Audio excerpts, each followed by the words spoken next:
Mesdames, Messieurs, bonsoir et merci de la fidélité à la télévision nationale. On ouvre ce journal par ces décrets du chef de l'État. Décret D 2024-157 PRG CNRD SGG portant nomination de conseillers au ministère des Transports. Le président de la République, vu la charte de la transition, décrète. Article 1er. Les cadres dont les noms et prénoms suivent sont nommés dans les fonctions ci-après. Conseiller principal, Dr Mohamed Arafan Sissoko, précédemment directeur pays MSF Madagascar. 2. Conseiller juridique, M. Mohamed Mousliou Aïdara, précédemment conseiller juridique à la compagnie de bauxite et d'alumine de Diandian, Kobad SA. 3. Conseiller chargé de l'analyse économique, M. Julien Dramou. 4. Conseillère chargée des questions de transport aérien et météorologie, Madame Yaye Mariamba, précédemment responsable des opérations de vol American Airlines. 5. Conseiller chargé des questions des transports terrestres et maritimes, M. Mamoudou Keita, précédemment directeur national des transports terrestres. Article 2. Le présent décret, qui abroge toute disposition antérieure contraire, prend effet à compter de la date de sa signature et sera enregistré et publié au journal officiel de la République. Conakry, le 30 août 2024, signé Général Mamadi Doumbouya. Et puis ce communiqué de la présidence de la République sur la participation du président de la République au Forum sur la coopération sino-africaine, FOCAC, en République populaire de Chine.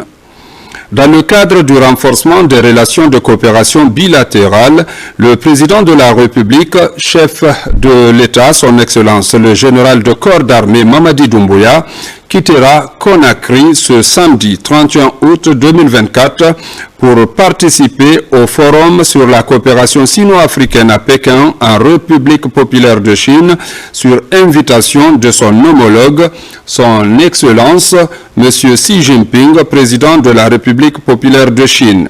Sont conviés à prendre part au cérémonial de départ prévu à 8 heures à l'aéroport international Ahmed Sékou Touré les personnalités suivantes.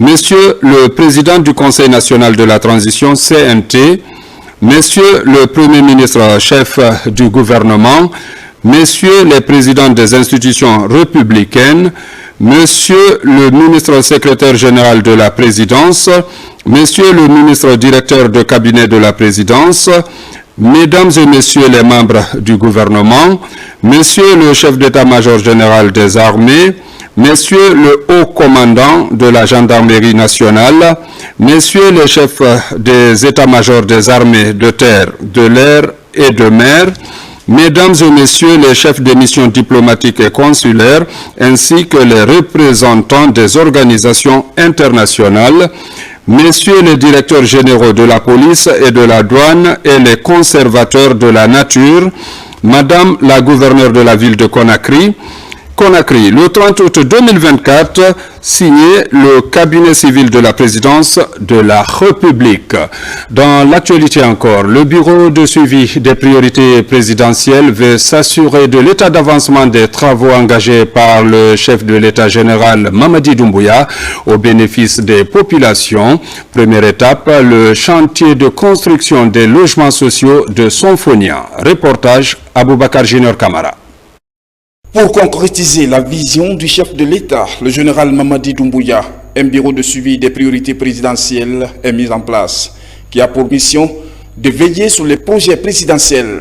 C'est dans cette optique que le bureau s'est rendu ce 27 août sur le chantier des logements sociaux de Sonfonia, une des priorités du président de la République.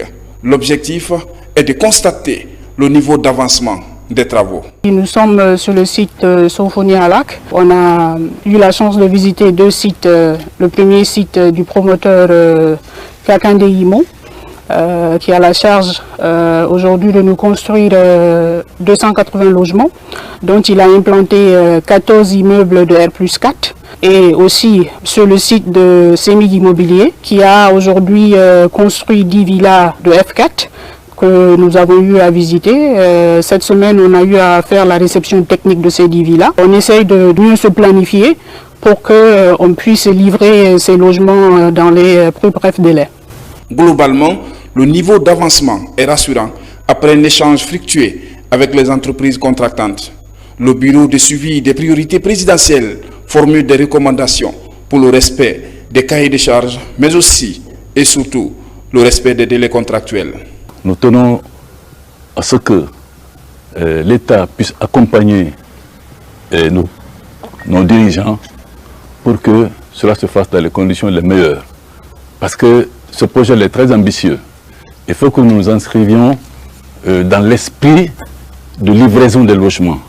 Autrement dit, dans l'esprit du président de la République.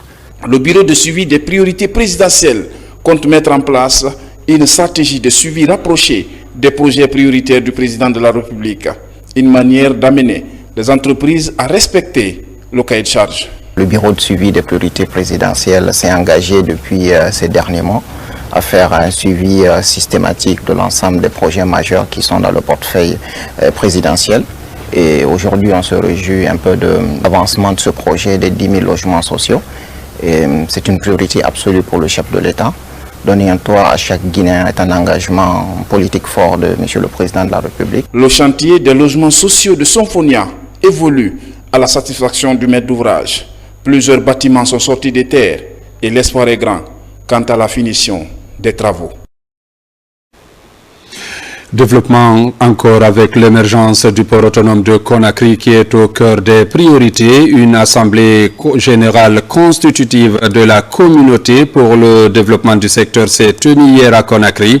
La rencontre a permis aux acteurs du secteur maritime et portuaire de décliner leurs objectifs, leurs plans d'action et des orientations pour accompagner la direction générale dans l'accomplissement de leur vision. Les images d'Alpha Camara sont commentées par Martin Fancinadouno. L'administration générale du port autonome de Conakry s'inscrit dans la dynamique de fédérer les acteurs de la communauté portuaire autour d'un idéal de cohésion et de dialogue. Désormais, la communauté pour l'émergence du port de Conakry est créée. Un réseau de coopération, d'échange et de dialogue qui permettra aux principaux acteurs du secteur maritime et portuaire de relever les défis environnementaux, digitaux, économiques et sécuritaires auxquels ils sont confrontés. Il convient de rappeler que la mise en place de la communauté portuaire est un objectif essentiel assigné au port autonome de Conakry sous l'égide du ministre des Transports, M. Ousmane Gawal Diallo, porte-parole du gouvernement. Parce que nous sommes convaincus, notre port n'est pas seulement un lieu de passage de marchandises, il est aussi le cœur battant de notre économie locale, un point de rencontre entre les continents, un espace où les idées et les cultures se croisent. À cette assemblée générale constitutive de cette instance de dialogue, de développement et de modernisation du port de Conakry, il était aussi question d'informer les acteurs et les partenaires des enjeux de développement du transit malien à partir du port autonome de Conakry. Une coopération réussie entre la Guinée et le Mali. Nous sommes venus d'abord témoigner notre satisfaction à l'égard du port de Conakry. Vous savez, le gouvernement guinéen a offert le port de Conakry pour soulager nos populations. Depuis, beaucoup de choses ont été faites. Le port de Conakry a été effectivement le port naturel du Mali. Le port de Conakry a permis environ d'évacuer 75% des transits maliens aujourd'hui. Donc nous sommes venus assister et témoigner notre reconnaissance. Aussi pour saluer la naissance de la communauté portuaire auquel le Mali, à travers les entrepôts du Mali, fait partie prenante. C'est ensemble qu'on peut faire de grandes choses. De telles initiatives doivent être encouragées. Il faudra que dans cette lancée de création de la communauté portuaire, vous vous appropriez des dispositifs et des recommandations qui sortiront de votre exercice d'échange. Tous ensemble, il faudra que vous pérennisez tout ce que vous allez mettre en place. À cette rencontre, les acteurs qui tiennent la plateforme portuaire de Conakry, tous s'engagent désormais auprès de leur administration centrale à moderniser et à accroître les opérations maritimes et portuaires dans un environnement de plus en plus marqué par les mutations du monde et les stratégies commerciales. C'est là pour faire du port autonome de Conakry l'un des ports les plus fréquentés et fréquentables de la sous-région et sur le continent. Et puis ce renforcement de capacité opérationnelle organisé par la préfecture maritime, une session de formation axée sur la maîtrise du système d'exploitation du logiciel IARIS, appuyé par des partenaires étrangers. Le but ultime de cette formation est d'outiller les acteurs impliqués dans l'action de l'État en haute mer afin d'assurer la sécurité de notre espace maritime. Reportage adjudant-chef Mamadou Aliou Bari, correspondant de la presse militaire. C'est une formation de mise à niveau du personnel impliqué dans la gestion de l'action de l'État en mer sur l'exploitation du système de surveillance et de partage d'informations IARIS. Elle est dispensée par visioconférence en synergie avec les experts français et la préfecture maritime guinéenne. L'enjeu est d'outiller ces acteurs sur les nouvelles fonctionnalités de ce logiciel. La formation IARIS, c'est une application qui nous permet aujourd'hui de surveiller notre espace maritime. Et tous les pays du Golfe de Guinée ont adhéré à cette application qu'on appelle IARIS, architecture de Yaoundé. Grâce à cet outil, on a la vision réelle de ce qui se passe tout autour de nous et ça nous permet de remonter les informations à nos autorités en temps réel. Venus de l'armée des mers, de la gendarmerie maritime, de la marine marchande et d'autres entités, ces participants se réjouissent de ce renforcement de capacité. La formation s'est étendue au large de Conakry, notamment aux agents de sémaphore de Tamara et de Rundindi. La maîtrise de cet outil de travail demeure une priorité pour la défense de notre espace maritime. L'action de l'État en mer, c'est la coordination et la mutualisation des moyens. Et cela ne peut se faire sans un partage adéquat des informations. C'est pour cela que la maîtrise de l'outil de collecte, de traitement et de partage de l'information reste une priorité majeure. Coordonnatrice de l'action de l'État en mer, la préfecture maritime multiplie les sessions de formation au profit des structures engagées dans la surveillance du trafic maritime. Dans les prochains jours, d'autres acteurs de l'action de l'État en mer seront aussi intéressés par la même remise à niveau. Au niveau de la sécurité maritime toujours, une formation des marins pêcheurs vient aussi d'être lancée par la Direction nationale de l'économie maritime. L'utilisation des équipements de sécurité, les techniques de sauvetage et les gestes du premier secours sont entre autres notions enseignées. Reportage Algassimouba, Sekou Sissoko. La sécurité maritime et les gestes du premier secours, principale préoccupation du département de la pêche. Souvent, la corporation des marins pêcheurs est confrontée à des difficultés liées à l'exercice de leur profession en haute mer. Pour corriger ces dysfonctionnements, marins pêcheurs, agents des comités locaux pour la protection en mer et cadres de l'administration publique échangent sur la connaissance des enjeux de la sécurité maritime, l'utilisation des équipements de sécurité ou encore les gestes du premier secours, ce pour rendre la corporation compétitive. Toutes les lois, les conventions prennent naissance suite à un accident. Donc, nous sommes convaincus qu'après cette formation, les marins pêcheurs auront la capacité d'évaluer le niveau de risque avant de sortir en mer et se préparer conséquemment. C'est une entité qui joue un rôle très important dans la chaîne de production de produits halieutiques et puis le ravitaillement du marché en produits de mer. Donc c'est pourquoi Madame la ministre nous a instruit pour que les marins là soient outillés vraiment donc afin d'éviter les accidents en mer et puis améliorer les conditions de vie et de travail. Cet espace de redynamisation est une façon d'orienter ces acteurs vers le respect des exigences du département, celle de la promotion des droits sur la sécurité et la protection à bord des navires de pêche. Malgré les conditions difficiles du travail des marins-pêcheurs, cette activité continue à contribuer à la sécurité alimentaire de nos populations. À cet effet, je voudrais vous rassurer de ma détermination à œuvrer pour améliorer les conditions de travail à bord des navires de pêche et qualifier davantage la profession des gens de mer évoluant dans le domaine de la pêche. Ce renforcement de capacité des gens de mer évoluant dans le domaine de la pêche est une occasion pour le ministère de la Pêche et de l'économie maritime de contribuer à la promotion des conditions de travail tout en s'impliquant activement dans la sauvegarde de la vie humaine en mer. Justice vers l'examen du dossier du 28 septembre en appel après la décision rendue le 31 juillet dernier qui a abouti à la condamnation de certains accusés à de lourdes peines. Des avocats ont fait appel de la décision. Le comité de pilotage, organe chargé de l'organisation du procès en réunion extraordinaire, a fait la situation de l'aspect financier et tend également la main aux partenaires pour aider à l'indemnisation des victimes. Le compte rendu avec Tierno Younoussaba. Comité de pilotage du procès du 28 septembre 2009, les membres issus des départements ministériels de la société civile et partenaires ont travaillé à l'organisation de ce procès. Depuis la décision, ils se retrouvent pour faire la situation.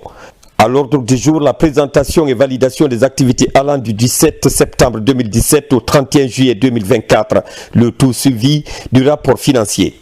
Il était nécessaire que le comité de pilotage se réunisse pour tirer les leçons en termes financiers, mais surtout les leçons en termes de nos rapports avec nos différents partenaires. C'est dans ce sens que, à l'entame, nous avons dit que si ce procès a eu lieu, c'est d'abord l'effectivité de la volonté politique du CNRD sous l'égide du général d'armée, le président de la République, le chef suprême des armées, le président Mamadi Doumbouya. Après 2 ans, le procès du 28 septembre connaît son épilogue dans son premier volet. Pour la bonne continuation donc du procès en appel et la réparation en faveur des victimes, les participants sollicitent le soutien financier des partenaires. Nous allons donc partir en appel. Et cela appelle également des dobours. Cela appelle également des soutiens financiers.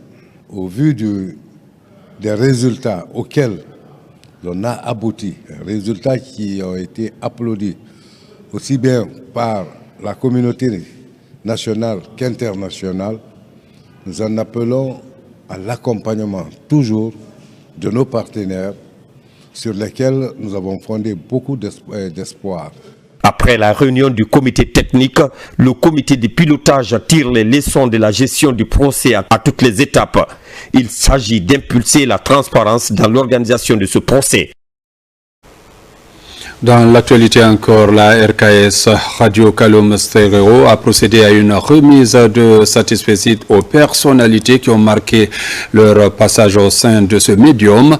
À cet effet, le ministre de l'Information et de la Communication, Fana Souma, a été honoré par les responsables de la RKS pour son soutien permanent accordé à ce média. Reportage Amadou Bailobari. Après la célébration de l'an 31 de la RKS Radio Kaloum Stéréo, ce 25 août 2024, l'heure est à la remise des satisfecits aux personnalités ayant marqué et boosté le programme et le fonctionnement de ce médium de proximité. Pour son ferme engagement et son soutien indélébile, le ministre de l'Information et de la Communication, Fana Souma, a été honoré par les responsables de la RKS à ce titre. C'est la première fois qu'on célèbre l'anniversaire de la RKS, qui est la mère des radios FM en Guinée. La première radio émettant en modulation de fréquence en Guinée, c'est bien la RKS. Il fallait donc marquer cet anniversaire par l'organisation d'une programmation spéciale au niveau de la radio. C'est ce qui a été fait. Avant toute activité sur cette radio, je pense bien qu'il fallait commencer par ça. Et nous avons commencé par ça. Ces anciens sont contents. Et aujourd'hui, à travers leur présence, on s'est dit que ouais, la RKS a toujours sa place. Beaucoup se posaient la question, est-ce qu'elle est toujours opérationnelle, cette radio? Et pourtant, elle est opérationnelle. Cela a été concrétisé par l'arrivée de M. le ministre Fana Souma. Mais avant, c'est quand il était directeur général de la radio-télévision guinéenne. Réitérant sa ferme volonté d'exécuter toutes les grandes lignes de sa feuille de route, le ministre Fana se tient plus que déterminé à remettre tous les médias, notamment ceux du public, au service du peuple. Il appelle ainsi les agents au travail professionnel pour le bien-être de la nation. Je suis là pour témoigner toute ma satisfaction à l'ensemble des travailleurs de la RKS, mais aussi à l'ensemble des travailleurs de la RTG, surtout le service des langues nationales qui ces derniers temps est en train de travailler. Le combat doit continuer parce que nous sommes en train de se battre pour réhabiliter les sites de diffusion, mais aussi réhabiliter la RTG de Kaloum. Je crois qu'il y a un projet qui est annoncé. Dans les prochains jours, on va commencer à engager des travaux pour vraiment donner de la valeur à ce bâtiment qui est un bâtiment historique qu'on ne peut pas abandonner.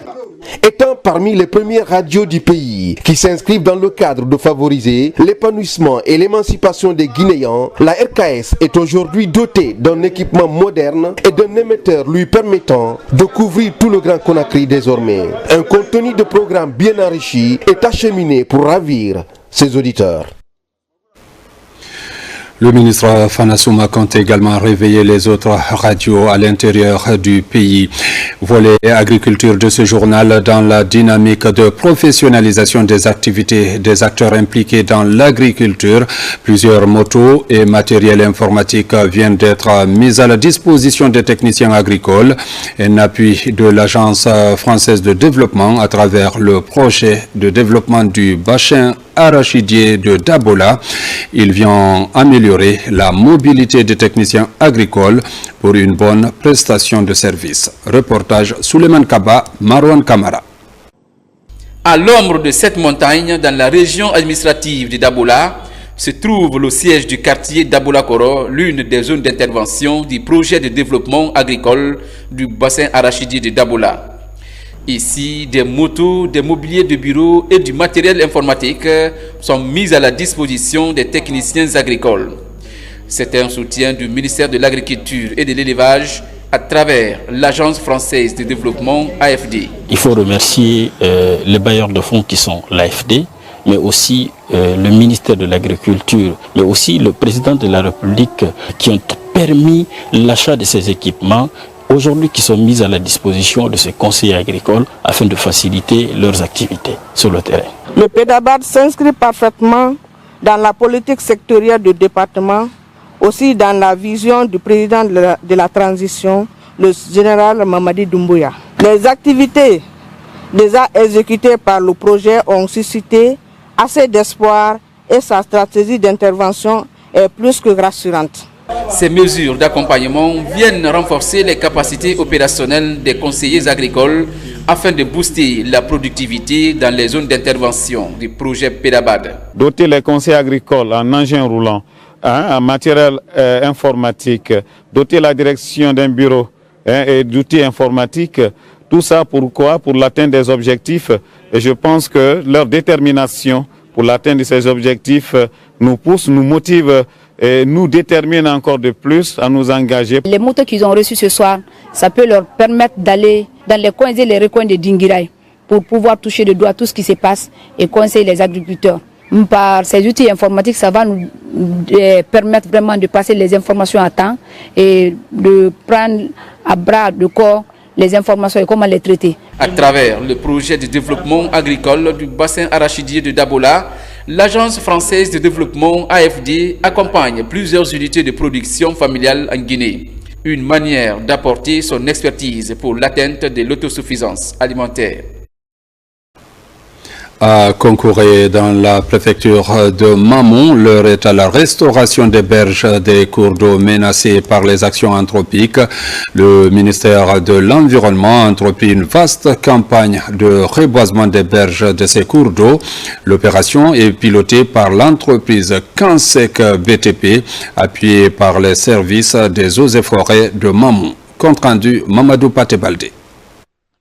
Les berges des cours d'eau du fleuve Concouré, qui abritent plusieurs barrages hydroélectriques du pays, sont menacées.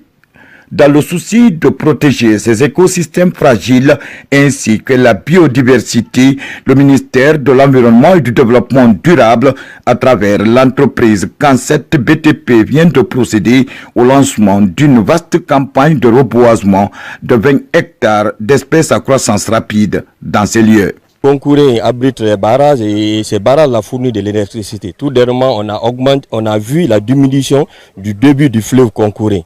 Voilà pourquoi, avec nos partenaires techniques, vraiment on a choisi ces sites pour vraiment reboiser ces sites. La protection de ces berges constitue un facteur important pour le ministère de l'Environnement et tant pour le gouvernement guinéen dans l'ambition de fournir de l'électricité pour la population guinéenne. Réalisé dans le cadre de la mise en œuvre du programme d'appui à la vulnérabilité des riverains des ressources naturelles dues au changement climatique dans le bassin hydrographique du fleuve Concouré, plus de 10 000 jeunes plants d'espèces à croissance rapide ont été mis à terre au compte de cette première journée. Les premières lignes vont contenir des espèces locales qui vont permettre aux animaux aussi de se nourrir. Mais sur les côtes, nous prévoyons aussi le mélina pour la bonne protection de la bande.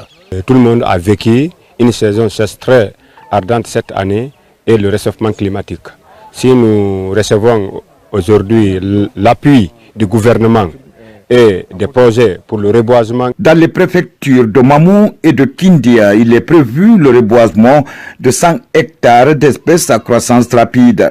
L'ambition des autorités guinéennes est d'assurer la régularité du régime hydrique des cours d'eau afin de tirer maximum de profit du fleuve Concouré. La perception du Guinéen sur les enjeux de l'environnement et du climat a fait récemment l'objet d'enquêtes. Les résultats de l'étude montrent que des efforts doivent être fournis davantage pour minimiser les conséquences du réchauffement climatique. Reportage Moussa Kouyati. Cette enquête a été menée en mai et juin 2024 par le bureau Afrobaromètre en Guinée à travers StatView International. L'idée est d'évaluer la perception des populations sur les phénomènes du dérèglement climatique. En termes de connaissance du phénomène du changement climatique, il y a un écart important selon le sexe ou selon le genre. C'est-à-dire que les hommes sont nettement plus informés que les femmes. Il y a une différence de 20 points de pourcentage. Ça veut dire qu'il faut vraiment... si vous voulez, comme vous êtes là, les médias essaient donc d'informer, de sensibiliser davantage les femmes. Nous avons également constaté qu'il y a une différence entre le milieu urbain et le milieu rural en termes d'information, en termes de connaissances. Afrobaromètre mène des enquêtes dans plusieurs pays africains et sur plusieurs thématiques depuis sa création en 1999. Le secteur de l'environnement préoccupe ses acteurs afin d'interpeller les décideurs face au phénomène du changement climatique. Ceux qui sont appelés à prendre les décisions doivent se référer à cela afin de trouver des solutions à la situation de ces populations qui sont le plus souvent en milieu rural. Mais également, nous avons constaté aujourd'hui, à travers la publication de ces résultats-là, que selon la majorité des Guinéens, les pays développés doivent faire des efforts pour aider le gouvernement guinéen dans la lutte contre le fléau des changements climatiques, qu'il y ait des actions allant dans ce sens pour la limitation des changements climatiques. Le ministère de l'Environnement voit qu'en dépit des efforts fournis par l'État, qu'il y a d'autres structures qui interviennent. Et c'est ce qui fait aujourd'hui que Madame la ministre est très contente par rapport à l'organisation de cet atelier. Nous attendons effectivement d'autres aussi structures qui vont se mettre ici aux côtés du ministère de l'Environnement, qui vont copier, s'il faut dire, Afrobaromètre et Star International View pour faire des enquêtes sur les enjeux aujourd'hui des changements climatiques et la destruction de la couche d'ozone. Selon les données collectées par les enquêteurs, la Moyenne Guinée et la Haute Guinée sont souvent victimes de sécheresse et la Basse Guinée enregistre des inondations. Des phénomènes qui doivent donc interpeller tous les acteurs impliqués dans la préservation du couvert végétal. Le secteur des infrastructures et des travaux publics, une priorité pour les autorités du pays depuis la rectification institutionnelle. Plusieurs projets routiers s'exécutent dans le pays. Des voiries urbaines, tout comme des ouvrages d'art et des routes frontalières sont en cours de réalisation. Tous les chantiers sont opérationnels partout. Le respect des cahiers de charges et le respect des délais contractuels sont de rigueur. C'est notre grand format du jour, signé Aboubakar Junior Kamara. Depuis la rectification institutionnelle du 5 septembre 2021, 46% des dépenses de l'État vont dans les investissements. Parmi ces investissements, le secteur des infrastructures et des travaux publics occupe une place de choix. Des voiries urbaines jusqu'aux ouvrages hydrauliques, en passant par des routes préfectorales et frontalières, rien n'est resté en marge des travaux. Dans le Grand Conakry, par exemple, au-delà des projets de l'accord cadre avec la Chine sur les 69 km et les deux échangeurs sur les principales rentrées de Conakry, l'initiative présidentielle a octroyé aussi 214 km à la ville de Conakry. 13 entreprises guinéennes et étrangères travaillent en plein temps pour achever ces travaux dans le délai contractuel. Donc c'est vrai que nous sommes en saison de pluie, mais nous continuons à faire les travaux pour pouvoir atteindre au moins les 3 km ici les grandes pluies. Bon, on espère que d'ici fin septembre, début octobre, on sera dans les 6 km. Difficulté majeure, c'est toujours la collaboration de certains habitants qui mettent les ordures dans les caniveaux. Donc quand il pleut, les eaux viennent sur la surface. Donc ça amène à des reprises de travaux. Et ce qui est un peu coûteux pour l'entreprise en fait. Le général Mamadi Doumbouya attache du prix aux travaux routiers. C'est dans cette optique que le président de la République a lancé le 13 avril 2022 les travaux de construction de l'échangeur de Bambeto. À date, le passage souterrain de l'ouvrage est ouvert à la population afin d'alléger la souffrance des usagers de cette route de grand trafic. On est content, nous remercions aussi le gouvernement. Toute la population connaissait ça. Aujourd'hui, alhamdulillah, Dieu merci. Le tronçon qui relie l'aéroport à Kipé est libéré, mais des travaux restent à finaliser. La véritable inauguration sera effectuée par le président de la République, le général Mamadi Doumbouya. Là, on a coupé le cordon pour permettre aux usagers de la route de raccourcir, disons, leur attente et de permettre à ce qu'il y ait, disons, la traversée. Donc ça, c'est une étape extrêmement importante qui a été menée avec dextérité par aussi bien l'entreprise qui a fait les travaux, les missions de contrôle et bien entendu avec la supervision du ministère des Infrastructures qui est là pour veiller à ce que les délais soient respectés. C'est une étape aussi très importante pour l'ensemble des membres du CNRD parce que c'est avec eux que ce chantier a pris son envol. Et donc rendons à César ce qui appartient à César.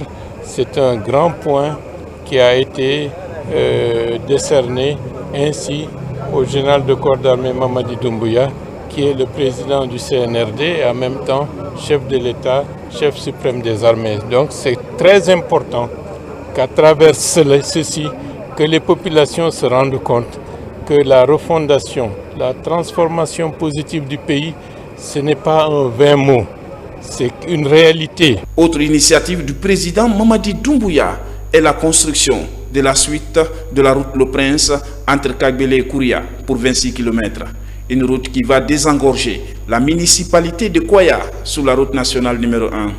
À date, le dégagement est achevé malgré le relief très accidenté. Le projet de 5 ponts suit son cours normal à Demoudoula, Kakimbo, Kiroti, Kisoso et Kassonia avec des routes d'accès. À Kassonia par exemple, une route de 7 km se construit avec un pont de près de 200 mètres linéaires. Aujourd'hui, les travaux tournent autour de 45%. Un espoir pour les populations de cette commune rurale. 2 ans passés, Bentroya à Kassonia était carrément impraticable.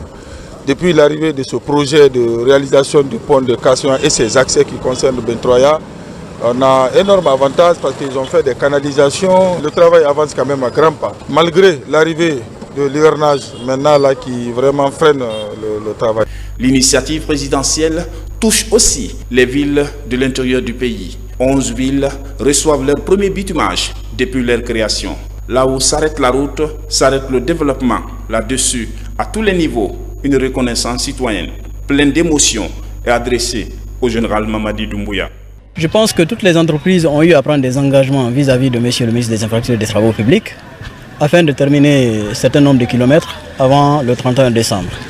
Et cette mission, elle est dans cette dynamique. Aujourd'hui, nous sommes à Yomou.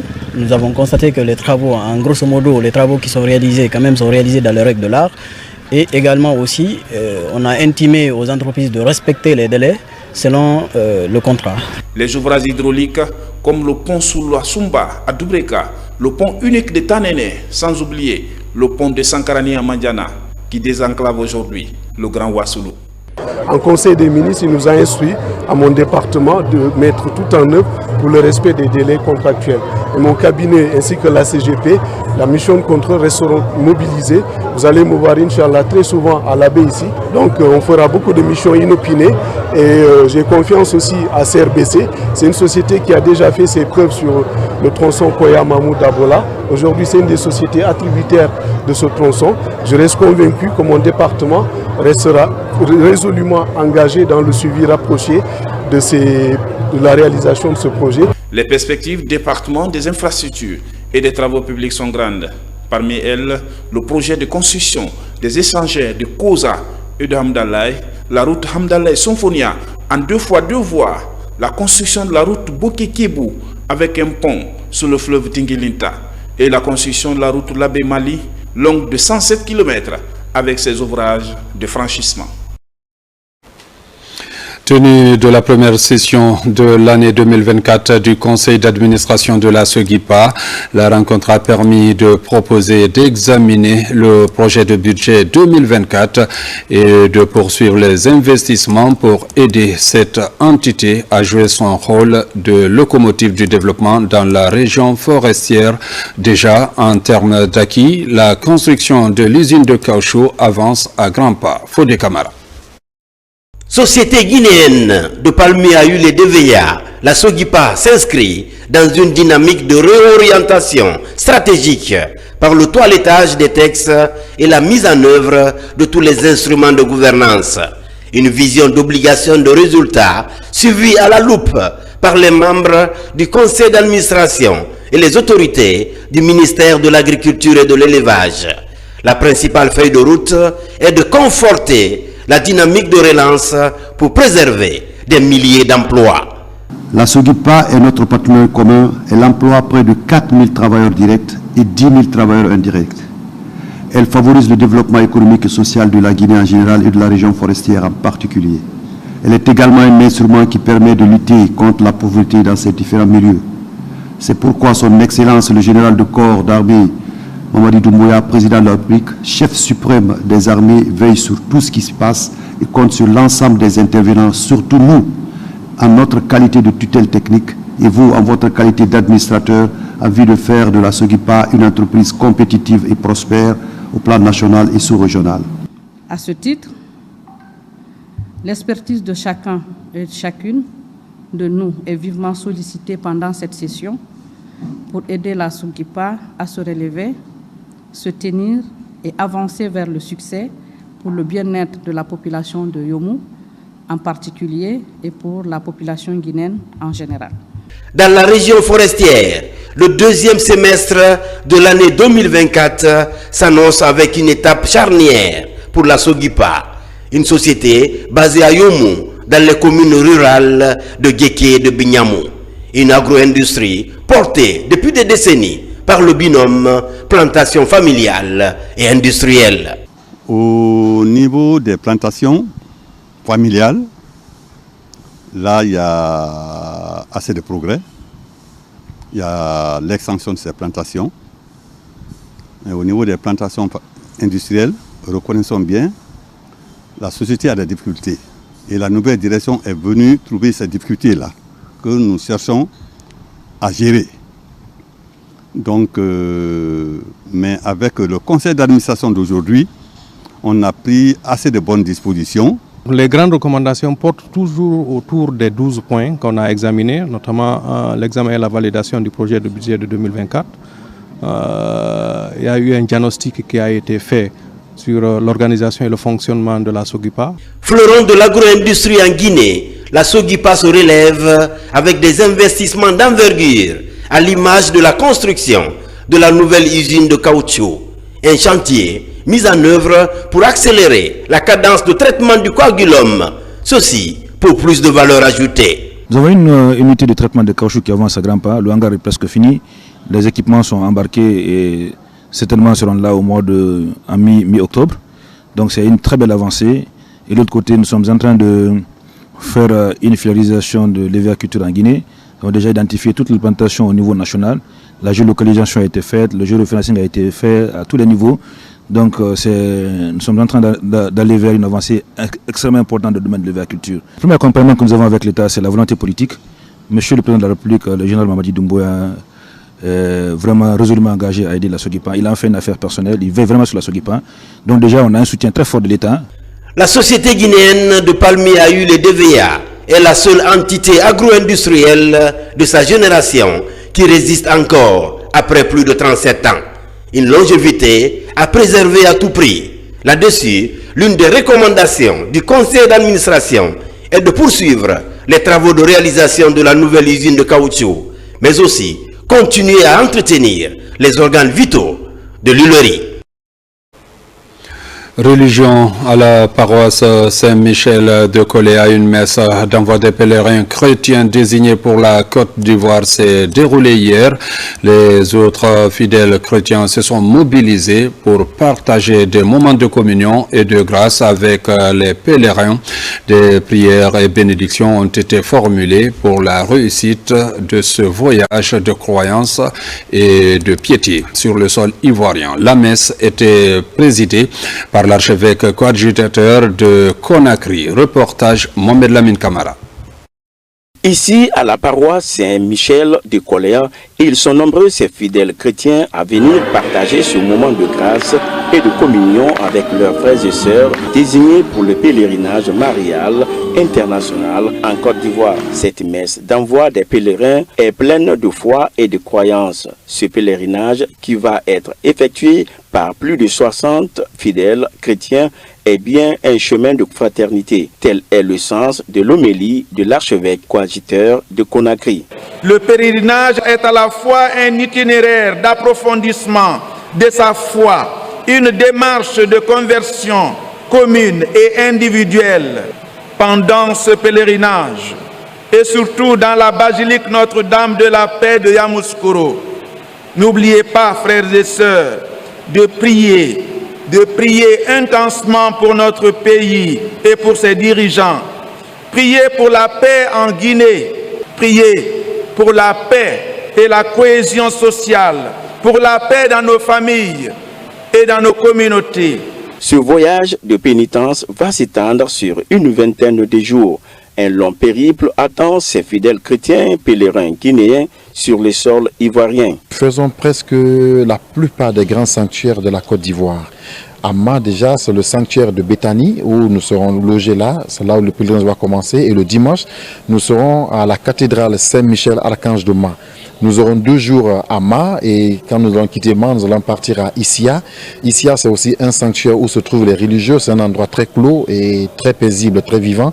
Donc nous allons aussi faire 3 jours à Ma. Alors demain, nous allons continuer à Ravia. Nous allons quitter Ravia pour Yamoussoukro. Yamoussoukro, maintenant, on va rentrer à Abidjan. Au cours de cette messe d'envoi des pèlerins, ces croyants de la paroisse Saint-Michel de Koléa et les pèlerins ont encore tissé des liens de communion en faisant des accolades de séparation dans une ferveur religieuse. Lutte contre les VBG, l'insertion socio-professionnelle des femmes et filles victimes se poursuit. Après Mamou, l'ONG Maison Mère, en présence des autorités ONG et des structures concernées, a lancé le démarrage des activités de la Maison des femmes de l'Abbé. Ces activités visent à sensibiliser et de faire la prise en charge des victimes une priorité. Reportage Sarafdine Diallo, Abdoulaye Diallo.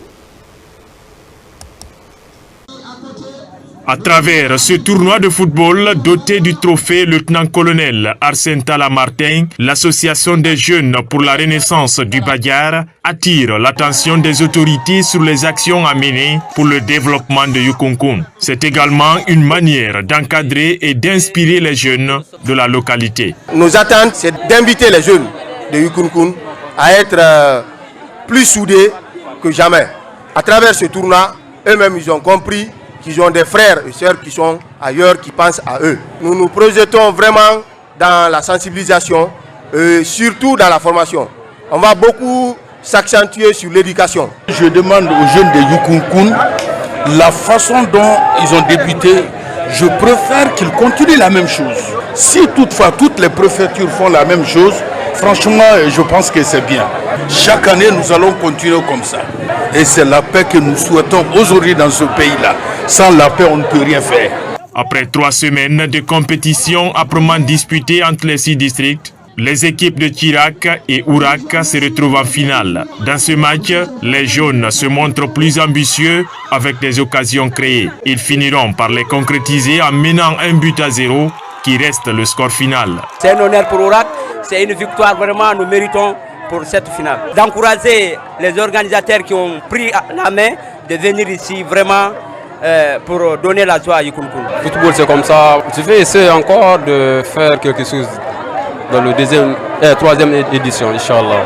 Ce genre de compétition crée la saine émulation entre les jeunes et permet à la commission d'organisation de bâtir une équipe solide au nom de Yukunkun pour les futures séances dans le Badiar. Comme vous venez de le constater, c'était plutôt ce match de football dans la sous-préfecture de Yukunkun qui a vibré au rythme de la 2e édition du tournoi interdistrict de football du 3 au 27 juillet. Le trophée porte le nom de lieutenant-colonel Arsène Talla Martin. La compétition, en plus d'être un moment de retrouvailles, vous l'avez suivi, c'est aussi une occasion pour la jeunesse de la localité de consolider la cohésion sociale. Un reportage de Abdoulaye Diallo et de Kerfa Lamane. Demain, samedi 31 août, vont se poursuivre à partir de 12h au Palais du Peuple les festivités marquant les 10 ans de Fitini Music Show, un événement consacré aux enfants de Guinée. Merci de la fidélité à la chaîne nationale de la République de Guinée, notre paradis, terre de richesse et d'innovation. Passez une excellente soirée en compagnie de nos programmes.